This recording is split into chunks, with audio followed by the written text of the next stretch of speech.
Hello, my name is Seung Yoon, and today I'm gonna talk about Java Virtual Machine.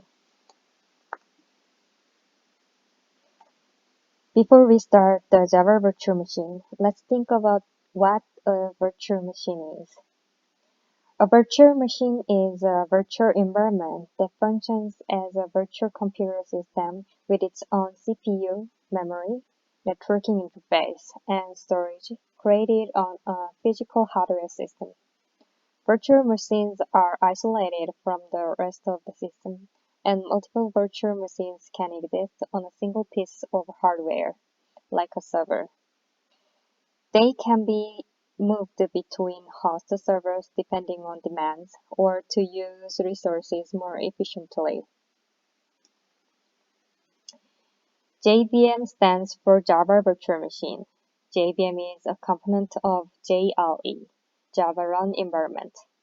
JVM operates on primitive value and references such as int, boolean, double, etc. JVM is an engine that offers the Java code or application's runtime environment.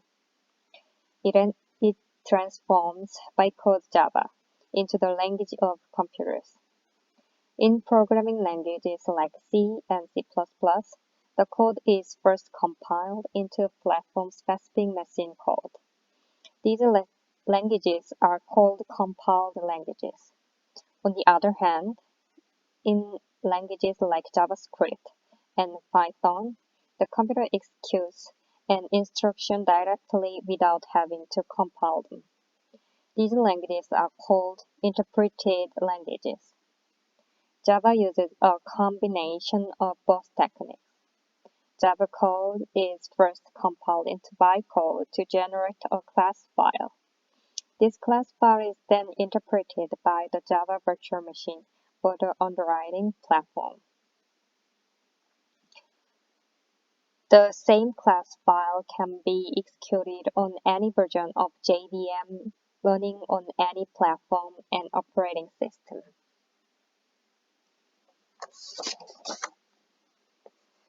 JVM makes it possible for Java-based software programs to follow the write once, run anywhere approach. You can write Java code on one machine and run it on any other machine using the JVM.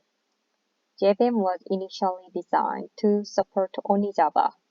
However, on the other hand, many other languages such as Scala, Kotlin, and Groovy were adopted on Java platform. All of these languages are collectively known as JVM languages.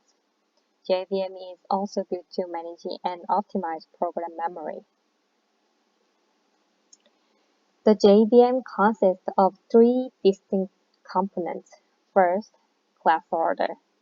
Second, runtime area and execution engine. I will show you each of them in more detail. Class loader. When we compile a Java source file, it is converted into bytecode as a class file. When we try to use this class in your program, the class loader loads it into the main memory.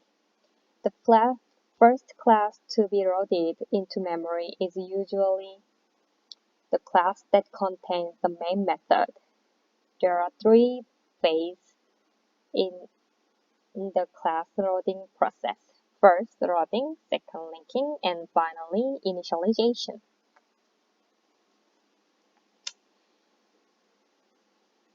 Loading involves taking the binary representation of a class or interface with a particular name and generating the original class or interface from that. There are three built-in class loaders available in Java. First, Bootstrap class loader. It is the superclass of extension class loader and loads the standard Java package. Second, extension class loader. This loads the extension of standard Java libraries. Third, application class loader.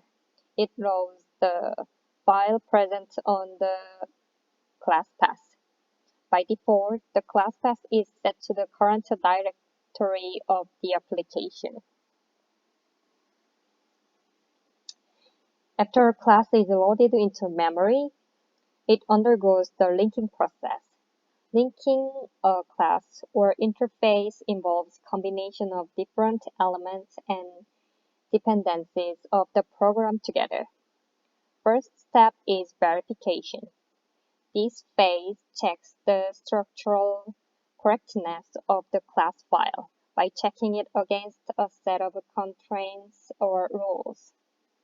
Second phase is preparation. In this phase, the JVM allocates memory for the static fields of a class or interface and initializes them with default values. Third phase is resolution. In this phase, symbolic references are replaced with direct references present in the runtime constant pool.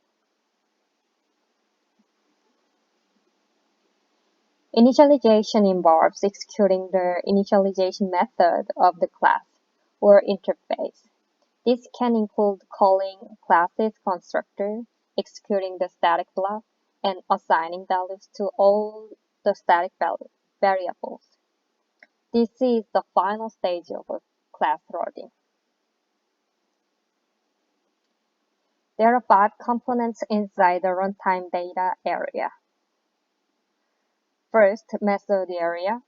All the class level data such as the runtime constant pool, field, method data, the code for methods and constructors are stored here. Heap area. All the objects and their corresponding instance variable are stored here. This is the runtime data area from which memory for all class instances and arrays is allocated. Third, stack area. Whenever a new thread is created in JVM, a separate runtime stack is also created at the same time. All local variables, method calls, and partial results are stored in the stack area. For every method call, one entry is made in the stack memory, which is called the stack frame. When the method call is complete, the stack frame is destroyed. PC register. The JVM supports multiple threads at the same time. Each thread has its own PC register to hold the address of the current executing JVM instruction.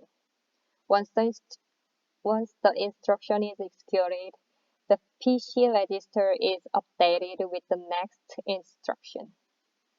Last, native method stacks. The JVM contains stacks that support native methods. These methods are written in languages other than the Java, such as C and C++. For every new thread, a separate native method stack is also located.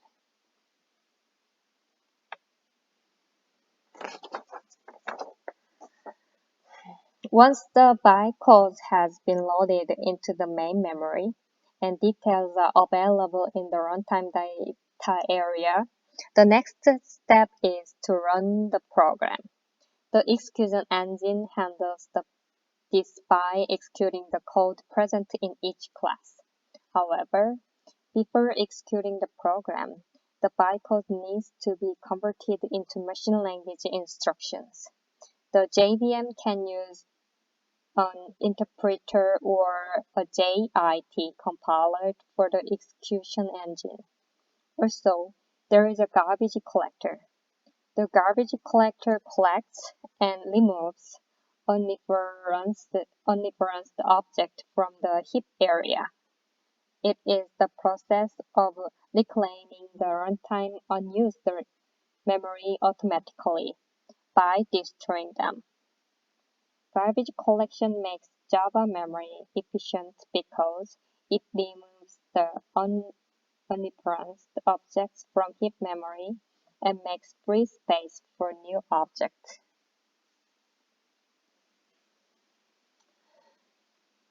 Java Native Interface, JNI.